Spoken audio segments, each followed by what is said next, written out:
पाणंद रस्ता मोकळा करण्यासाठी गेलेल्या सरपंच महिलेला मारहाण। जालना जिल्ह्यातील चोरहाडा येथील घटना, हाणामारीचा व्हिडिओ व्हायरल। भोकरदन पोलीस ठाण्यात 16 जणांविरोधात गुन्हा दाखल। जालना जिल्ह्यातील चोरहाडा येथे पाणंद रस्त्याच्या कारणावरून महिला सरपंचाला 15 ते 16 जणांनी तुफान मारहाण केल्याची घटना घडली। या संदर्भातील व्हिडिओ सोशल मीडियावर व्हायरल सुद्धा झालाय। या घटनेविषयी सविस्तर माहिती अशी की आज दिनांक 23 सप्टेंबर मंगळवार रोजी दुपारी 1 वाजेच्या सुमारास चोरहाडा येथील सरपंच कमल संतोष लोखंडे वय 38 वर्ष या मासनपूर शिवारात अडवलेल्या पाणंद रस्त्यासंदर्भात तलाठी व महसूल विभागाच्या कर्मचाऱ्यांसोबत हा रस्ता मोकळा करण्यासाठी त्या ठिकाणी गेल्या।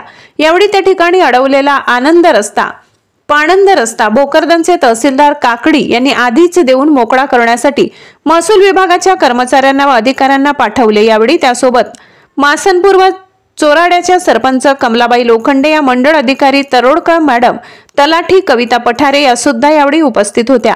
पाणंद रस्ता मोकळा करण्यासाठी गेले असता त्या ठिकाणी उपस्थित असलेले रामसिंग नरसिंग शिंदे, गजानन रामसिंग शिंदे, फुलसिंग रतनसिंग शिंदे, विकास रतन शिंदे, रणजित सांडू शिंदे, दीपक सांडू शिंदे, अमोल बाबूसिंग शिंदे, सतीश बाबूसिंग शिंदे, गोपाल गणेश शिंदे, विजय नवलसिंग महाले, कृष्णा फुलसिंग शिंदे, सांडू रतनसिंग शिंदे, गोपाल समाधान शिवे, आकाश सुप्पडसिंग शिंदे, मंगलसिंग सरदार सिंग शिंदे, ज्ञानेश्वर धनसिंग शिंदे सर्व राहणार चोरहाडा यांनी सदर सरपंच महिलेला तुफान मारहाण केली।